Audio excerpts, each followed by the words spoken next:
Hi. I wanted to give you guys a clarity on something. That is the fasting insulin test. Right. As a coach, I often ask for this test to clients, and they end up doing something else. They end up taking fasting glucose.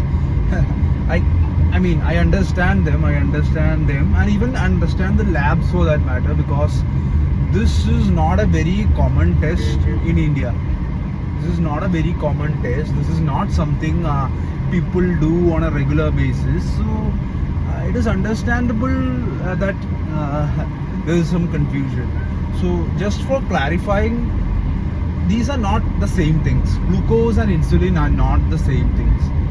Like glucose is basically sugar from your food, and insulin is a hormone that acts on glucose and get it into the cell. Glucose is not the same as insulin, and the insulin test and glucose test are definitely not the same. And a few things need to be kept in mind while doing an insulin test. First of all, you need at least 8 to 12 hours of fasting. Right? Fasting means proper fasting, only water. So 8 to 12 hours at least you need to keep away from food. So have a dinner, morning you can go test. Just like sugar, fasting glucose, that is. So that is something you can do. Another thing is that because this is a very uncommon test,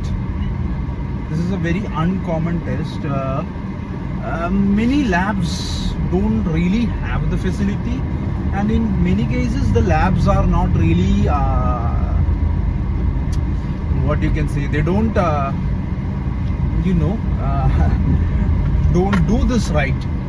So this is why when it comes to this particular test, not just this test actually, I would go for other hormonal tests as well, like thyroid, fasting insulin. Thyroid is much more common. Fasting insulin, testosterone, cortisol.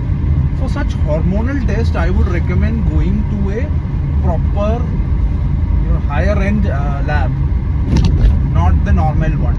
For this reason, because it's not a common test, they tend to screw it up, and because it's hormones, it's very sensitive.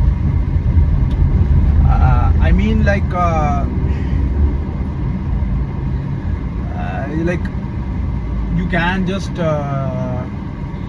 take some extra time, or somebody can take an extra time, and somebody handles the samples a little differently.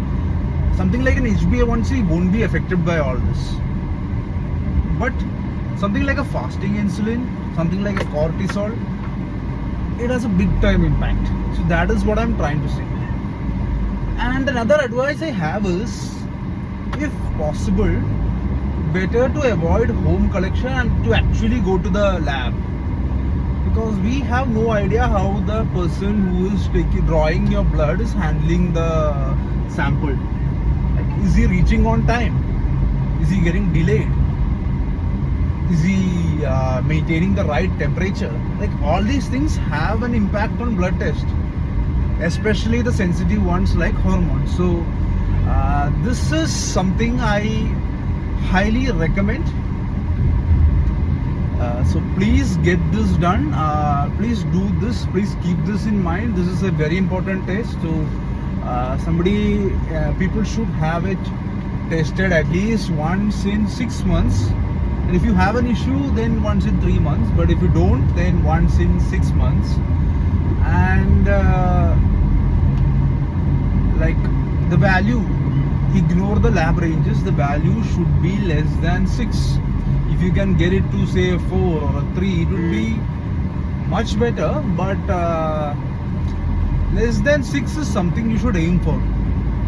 And if it's too low, suppose it's like 1 point something, or not even 1 point, like 0 point something, 1.1, etc., then you have another trouble. But I'll discuss about that another time. So please get your insulin test done regularly, at least once in 6 months, and keep all this in mind.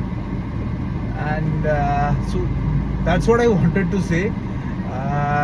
for those of you who are concerned about I am driving and talking, I know it's not a good thing, but this is like a very empty road. There's practically no vehicles over here, no traffic. It's just the signal light I'm stopping. So don't don't make videos and reels while you're driving. But